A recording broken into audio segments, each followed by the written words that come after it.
وہ جب اپنی تفتیش کو مکمل کر لے گی، ثبوت و شبہات اکٹھے کر لے گی اور ایک چالان جس کو کہتے ہیں مرتب کر لے گی. میں اس میں ابھی کسی دفعہ کا ذکر نہیں کروں گا تاکہ وہ پھر اور طوالت ہو جائے گی، تو مختصراً پہلے آپ کو ضابطہ سمجھا دوں ضابطہ کار کیا ہے. تو اس کے بعد جو ہے وہ پولیس مکمل کر کے چالان جو ہے ایک ضابطے کے تحت کہ جو کچھ بھی ان کے پاس حقائق شہادتیں آئیں گی وہ اس کے اندر اکٹھی کر کے دستاویزات ہوں، گواہوں کے بیانات ہوں، وہ ساری ایک مکمل کر کے فائل جو ہے وہ بذریعہ ایک قانونی ضابطہ کار کے وہ اس متعلقہ پولیس اسٹیشن کا جو مجسٹریٹ ہے وہ اس کی عدالت کے اندر وہ چالان جمع ہو جائے گا، جس کے اندر تمام شہادتیں گواہیاں سب ایک مکمل چیز ہوگی. تو جس ٹائم وہ فائل جو ہے چالان جسے کہتے ہیں جج صاحب کے سامنے ٹیبل کے اوپر آئے گا تو جج صاحب نے اس چالان کو دیکھنا ہے اور اس کے بعد ملزم کو یہ کہا جائے گا کہ مطلب کہ بھائی آپ کے خلاف یہ چالان عدالت میں آ چکا ہے اور آپ کے خلاف جو ہے یہ گواہوں نے بیانات دیے ہیں اور یہ کوئی ایسی دستاویزات ہیں جو آپ کے خلاف ہیں اور یہ ڈاکومنٹس ہیں، اس کو وہ چیزیں دی جائیں گی ملزم کو کہ بھئی آپ ان دستاویزات تقسیم نقول کرنا اس کو کہتے ہیں. یعنی وہ چالان جو عدالت میں جمع ہوگا، عدالت جو ہے اس چالان کی کاپیاں آپ کو دے گی کہ آپ اس کو پڑھیں، اس کو دیکھیں کہ آپ کے خلاف گواہوں نے کیوں شہادت دی ہے اور یہ آپ کے خلاف کیا کیا ثبوت ہیں. اگلی تاریخ کے اوپر آپ آ کر بتائیں کہ آپ اس الزام سے انکار کرتے ہیں یا نہیں کرتے یا اس کو مانتے ہیں. تو اس کو تقسیم نقول کرنا کہتے ہیں. تو اس ملزم کو وہ نقول جو ہیں وہ دے دی جائیں گی، تو وہ نقول لے کے چلا جائے گا، اس کے بعد اس کو پڑھے گا، دیکھے گا اور بذریعہ وکیل جو بھی مشاورت ہوگی وہ کرے گا اور جو اگلی تاریخ مقرر ہوگی وہاں پر آ کر اس تاریخ پہ وہ عدالت کو بتائے گا. لیکن اگر کوئی ملزم کہتا ہے کہ ہاں یہ سارا کچھ درست ہے میں نے کیا، پھر تو ایک بال جرم ہو گیا نا، پھر تو آگے ٹرائل چلنے کی ضرورت نہیں ہے، مقدمہ وہی ختم ہو سکتا ہے، تو عدالت پھر جزا سزا کا فیصلہ کرے گی. لیکن جب ملزم آ کے یہ کہتا ہے کہ جن گواہوں نے میرے خلاف شہادت دی ہے عدالت کے اندر یا کوئی دستاویزات جو میرے خلاف پولیس نے پیش کیے ہیں یہ سب پولیس کی ملی بھگت کا نتیجہ ہے، گواہ ملے ہوئے مدعی کے ساتھ انہوں نے زیادتی کی ہے، میں نے ایسا کوئی جرم نہیں کیا، یہ الزام مجھ پر غلط ہے، لہذا میں اس جرم کو نہیں مانتا، اس الزام کو نہیں مانتا. تو پھر عدالت جو ہے جب وہ انکار کر دیتا ہے کہ یہ میں نے ایسا کچھ بھی نہیں کیا، تو اس کا مطلب ہے اب عدالت اس کے اوپر جو ہے فرد جرم عائد کرتی ہے کہ آپ پر یہ الزام ہے، اور اس میں پھر وہ لکھتی ہے فرد جرم کے اندر کہ چونکہ ملزم نے اب انکار کر دیا ہے لہٰذا اب جو ہے مدعی اور ملزم جو ہے وہ اپنا مقدمہ ثابت کریں گے، تاکہ مدعی بھی ثابت کرے گا چونکہ ملزم نے انکار کر دیا ہے، اب وہ اپنا مقدمہ عدالت میں ثابت کرے کہ اس ملزم نے یہ جرم کیا ہے.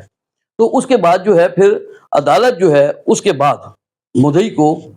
فرض جرم عائد کر دے گی اس کے اوپر، اور مدعی کو نوٹس بھیج دیا جائے گا کہ اگلی تاریخ کے اوپر آپ بھی عدالت کے اندر جو ہے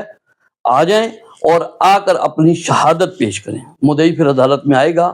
اور عدالت میں آنے کے بعد جو بھی تاریخ عدالت مقرر کرے گی اس عدالت تاریخ پر وہ آ کے اپنی شہادتیں بھی دے گا. اس میں کئی تاریخیں لگ جاتی ہیں لیکن میں ایک آپ کو آسان سے پروسیجر میں کہ وہ پھر مدعی جو ہے وہ اپنا عدالت کے اندر حلف کے اوپر ریکارڈ بیان کروائے گا، جو دستاویزی کوئی شہادت ہوگی وہ پیش کرے گا، اب اس کے جو گواہان ہیں چلان کے مطابق وہ ان کو بھی پیش کرے گا، وہ عدالت کے اندر پوری ایک شہادت پیش کرے گا، اور جو ملزم کا وکیل ہے وہ وہاں پر وہ اس کی حق اور سچ کو سمجھنے کے لیے، جھوٹ اور سچ کو مطلب نکالنے کے لیے تو وہ ان کے اوپر جرا کرے گا، ان گواہوں کے اوپر جتنے بھی وہ گواہان ہوں گے، پولیس بھی ہوگی، مدعی بھی ہوگا، وہ جو بھی ہیں وہ عدالت میں، اور وہ سارے کے سارے جو سوالات مدعی کے گواہوں کے اوپر کیے جائیں گے، مدعی کے اوپر کیے جائیں گے، وہ جج صاحب اس کو ہر سوال کا جواب لکھیں گے. ایک مٹیریل وہ ہے جو پولیس نے تفتیش کرنے کے بعد عدالت جمع کیا، اور ایک مٹیریل اب وہ مرتب ہو رہا ہے جو ملزم کا وکیل جو ہے وہ ان سے سوال کر رہا ہے، تو ایک اور حقائق سامنے آ رہے ہیں، جو سوال وہ کرتا ہے تو اس کا جب وہ جواب دیتے ہیں تو جواب لکھا جاتا ہے. اس طرح شہادت کا ایک چند تاریخوں پر ایک عمل جو ہے وہ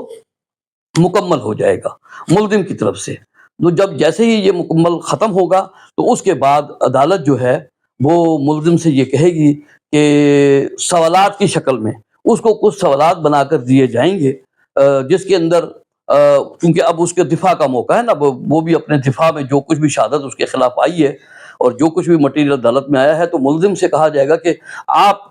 کیا کہنا چاہتے ہیں اس بارے میں، جو کچھ بھی انہوں نے یہ عدالت میں شہادتیں گواہیاں دی ہیں آپ کے خلاف. تو اس کو تحریری طور پر 5 7 8 10 سوال ہوتے ہیں، وہ بنا کر لکھے ہوئے تحریری طور پہ دیے جاتے ہیں، جس کے اندر 1 2 سوال آپ کو بتاتا ہوں. مقصد یہ ہے، وہ لکھا جاتا ہے کہ آپ کے خلاف یہ مقدمہ کیوں بنایا گیا، مدعی نے آپ کے خلاف یہ مقدمہ کیوں درج کروایا، گواہان نے آپ کے خلاف یہ بیانات کیوں دیے، کسی نے کوئی دستاویزی شہادت آپ کے خلاف کیوں پیش کی، یعنی کسی کی آپ سے کیا دشمنی ہے، کسی نے یہ کیوں کیا ہے، سب کچھ. تو پھر آپ اس کا جو سوالوں کا جو جواب ہے وہ آپ نے ہر سوال کا ایک جواب دینا ہے، وہ بہت اہم ہوتا ہے. اس کے اندر آپ وضاحت کریں گے نا کہ آپ پر اگر جھوٹا مقدمہ ہے تو اس کی وجوہات کیا ہیں، کن وجوہات کی بنیاد پہ آپ کو پھنسانے کے لیے یہ سارا جھوٹا کام کیا ہے. تو اس ترتیب میں پھر اسے سمجھ آ جاتی ہے کہ گواہوں نے کیوں جھوٹ بولا ہے، مدعی نے آپ کے خلاف پرچہ، کوئی دشمنی تھی آپ کی، کوئی آپ کے معاملات تھے، ایسی چیزیں ہوتی بھی ہیں. لیکن اگر آپ وہ سارا کچھ جواب دیں گے اور پھر آخری میں یہ بھی ہوگا، اس میں عدالت پوچھے گی کہ کیا آپ خود عدالت میں بطور گواہ پیش ہونا چاہتے ہیں یا آپ اپنے گواہوں کو عدالت کے اندر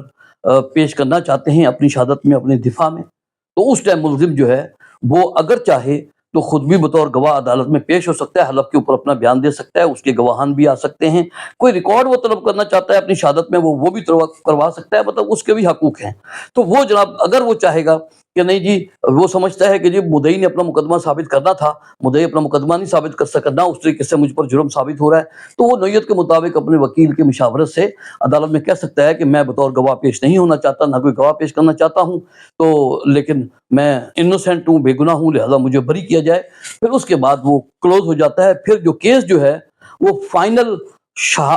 بحث کے لیے رکھ دیا جاتا ہے کہ پھر دونوں وکلا جو ہیں مدعی اور ملزم کے، وہ پھر اس سارے مواد کو سامنے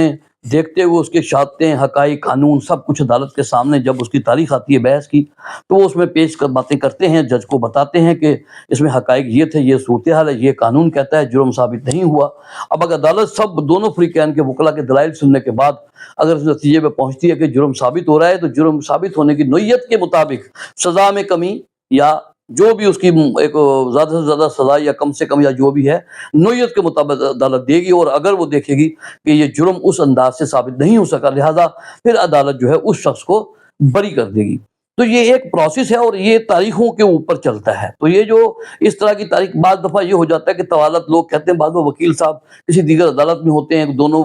مطلب فریقین کے، کبھی جج صاحب چھٹی پہ ہو جاتے ہیں، ان کو کوئی ضروری کام ہو سکتا ہے، تو لہذا کچھ تاریخیں اس طرح، تو اس میں ایک ٹائم لگتا ہے تو لوگ پریشان ہوتے ہیں. تو میں نے ایک چھوٹی سی یہ وضاحت کرنے کے لیے کہ اس کا کیا طریقہ کار ہے، اس کس طریقے سے کیس چلتا ہے، یہ وضاحت کی ہے. شاید کسی کے کام آ سکے. لائک شیئر سبسکرائب کیجیے گا تو شاید کسی دیگر بھی کام آئے. السلام علیکم.